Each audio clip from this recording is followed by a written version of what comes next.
So hello everyone, welcome to Mechanical Designer. Please subscribe my channel for developing type of videos. বন্ধুরা আমার mechanical design up চ্যানেলকে subscribe করে দাও।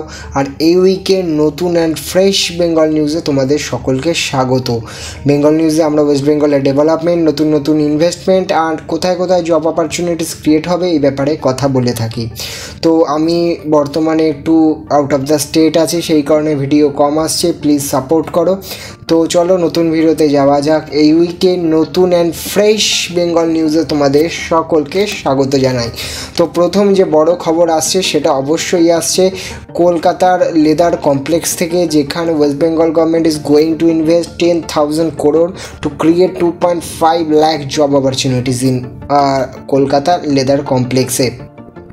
তো এই লেদার কমপ্লেক্সে যে বিপুল পরিমাণে একটা ইনভেস্টমেন্টের প্ল্যান করেছে ওয়েস্ট বেঙ্গল গভর্নমেন্ট, সেই প্ল্যানের মাধ্যমে 2.5 লক্ষ কর্মসংস্থান হবে এবং এই ধরনের গ্রাউন্ড বেস জবের মাধ্যমে কিন্তু প্রচুর পরিমাণে জব অপরচুনিটিস ক্রিয়েট করে, যেটা রাজ্যের এবং যে কলকাতা শহরের মধ্যে একটা বিপুল কর্মসংস্থানের স্টার্ট করবে, যার মাধ্যমে আমরা দেখতে পাচ্ছি বিভিন্ন টাইপের লেদার গুডসের ম্যানুফ্যাকচারিং হবে। তাদের ভেন্ডার কোম্পানি, বড় বড় ব্র্যান্ড তো নিজেরা তৈরি করে না, তাদের ভেন্ডার কোম্পানিগুলো এখানে এসে তাদের প্রোডাকশান এস্টাবলিশ করবে, আরও বেশি ইনভেস্ট করবে। অলরেডি এখানে একটা বিপুল 25,000 কোটি টাকার ইনভেস্টমেন্ট তো অলরেডি আছেই। তো কলকাতার লেদার ইন্ডাস্ট্রির জন্য এটা একটা খুব ভালো পদক্ষেপ আমরা দেখতে পাচ্ছি। তারপরে র্যাপ্ট মোটর বলে যে র্যাপ্ট মোটর আছে, কসমিক র্যাপ্ট মোটর, তারা কিন্তু পশ্চিমবঙ্গে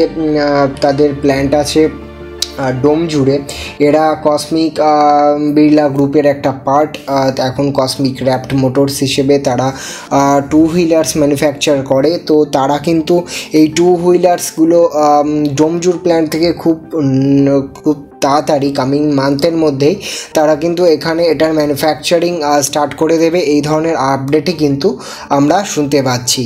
তো এটা একটা খুব ভালো পদক্ষেপ। তারপরে ক্রেডিট সিয়াসন বলে একটা ফিন্যান্স সংস্থা কলকাতায় কিন্তু তাদের অফিস নিল, দেখতেই পাচ্ছ খুব সুন্দর তার ডেকোরেশন এবং তার ইনঅপারেশন হয়ে গেছে। তো ক্রেডিট সিজন বা এই টাইপের এনবিএফসি কোম্পানিগুলোর জন্য কলকাতা একটা হট ডেস্টিনেশন হয়ে দাঁড়িয়েছে, যার মাধ্যমে এখান থেকে প্রচুর পরিমাণে খুব কম মানে ভালো বাজেটের মধ্যে তারা কিন্তু কোম্পানি রান করতে পারে। তারপরে যদি আমরা দেখি রিসেন্ট সময় কলকাতায় ভালো ভালো কোম্পানি তাদের অফিস নিয়েছে, তাদের মধ্যে এই ডেল্টা টাওয়ারে কিন্তু টুইটার, ইলন মাস্কের কোম্পানি টুইটার, তাদের কিন্তু অফিস স্পেস নিয়েছে রিসেন্ট সময়ে, দেখতেই পাচ্ছ।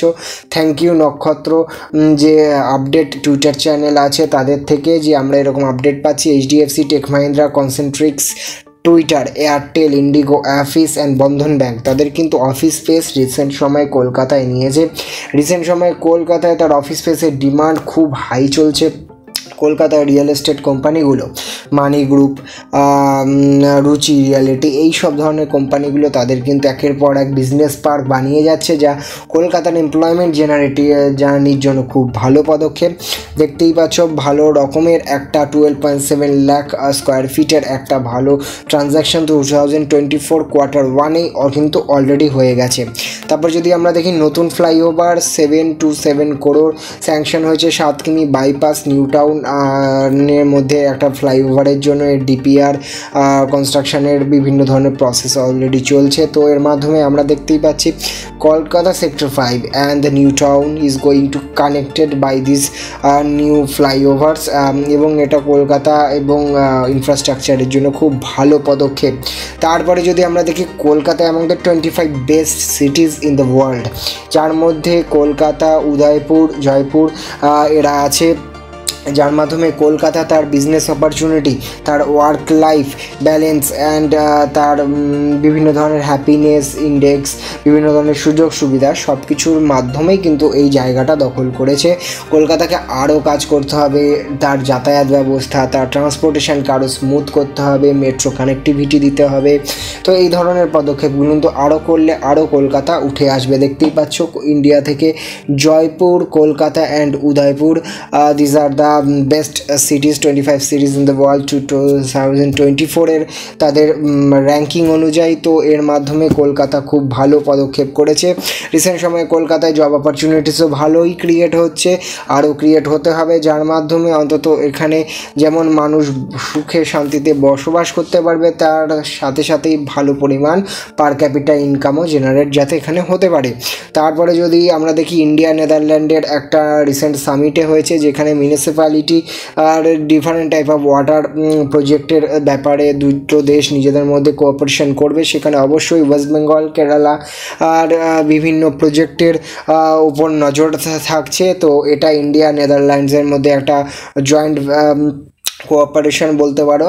তো সেখানে কলকাতা, ওয়েস্ট বেঙ্গলের মিউনিসিপ্যালিটিরও একটা অংশগ্রহণ থাকছে। তারপরে যদি দেখি আমাদের সিএম মমতা ব্যানার্জি বলেছে যে JSW steel now interested and JSW is interested to develop the Bengal Electropolis limited.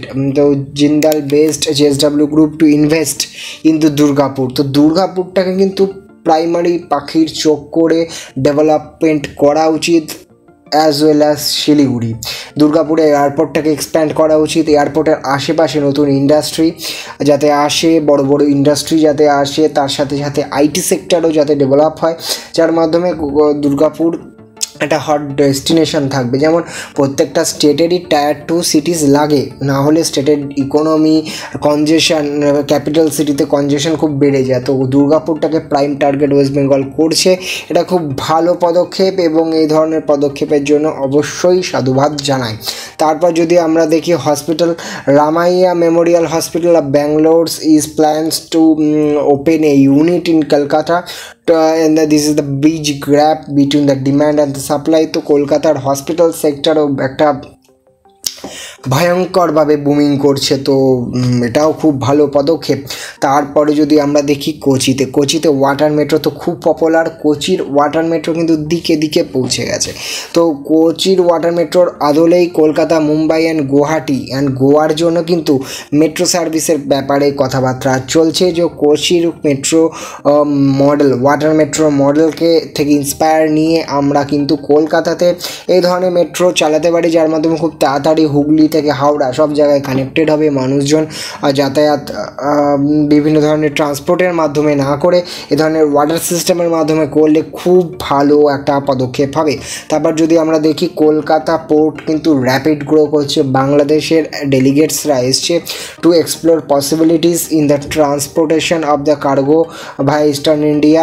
তো বাংলাদেশ ডেলিগেশনরা এসছে কলকাতা পোর্টের সাথে কোলাবোরেট করার ব্যাপারে কথাবার্তা চলছে।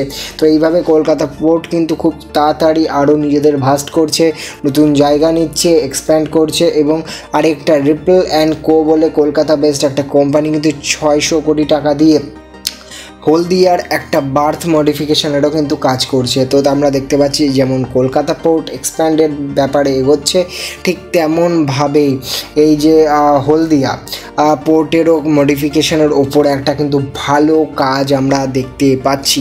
তো এটাও খুব ভালো পদক্ষেপ। তারপরে যদি আমরা দেখি যে কলকাতা পোর্টের ক্ষেত্রে আরেকটা ভালো ডেভেলপমেন্ট, সেটা হচ্ছে চায়না অ্যান্ড কলকাতা পোর্টের মধ্যে এগ্রিমেন্ট হচ্ছে, যার মাধ্যমে first vessel of the weekly China Calcutta service MV Kota enter করেছে কলকাতার ডকে। এর মাধ্যমে চায়না টু কলকাতার পোর্টের মধ্যে যাতে সিমলেস কানেক্টিভিটি 10 to 12 ডেজের মধ্যে ট্রানজিট, বিভিন্ন ধরনের এক্সপোর্ট ইম্পোর্ট এগুলো হতে পারে, যার মাধ্যমে কিন্তু কলকাতা থেকে অনেক কোম্পানি তারা খুব কম খরচে জিনিস ইম্পোর্ট করতে পারবে চায়না থেকে, চায়নাতে এক্সপোর্ট করতে পারবে, যার মাধ্যমে আমাদের যে কানেক্টিভিটিটা বাড়বে কিন্তু এবং ইনভেস্টমেন্টও বাড়ার একটা ভালো সুযোগ আছে।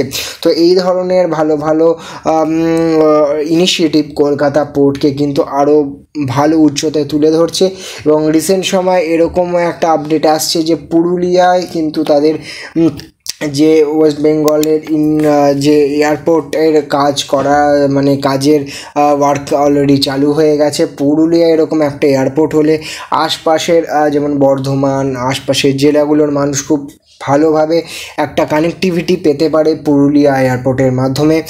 আর অলরেডি কলকাতা এয়ারপোর্টের কনজেশন একটা আলাদাই লেভেলে চলছে, তো দুর্গাপুর, বাগডোগরা, পুরুলিয়া এবং ইভেন কল্যাণীতেও যদি একটা এয়ারপোর্ট পাওয়া যায় তাহলে এটা একটা অবশ্যই ভালো পদক্ষেপ। তো এই ধরনের ভালো air connectivity, inter state connectivity করতে হবে ইন্ডিয়ার জন্য অ্যান্ড ওয়েস্ট বেঙ্গলের গ্রোথের জন্য। তো ভালোই এই ধরনের ভালো ভালো পদক্ষেপ এবং নিউজ তোমাদের কাছে আনার মাধ্যমে আমার চ্যানেলের সার্থকতা। ভিডিওটা লাইক শেয়ার প্লিজ করো, কেন একে আমাকে মোটিভেট করে। এবং থ্যাংক ইউ অল।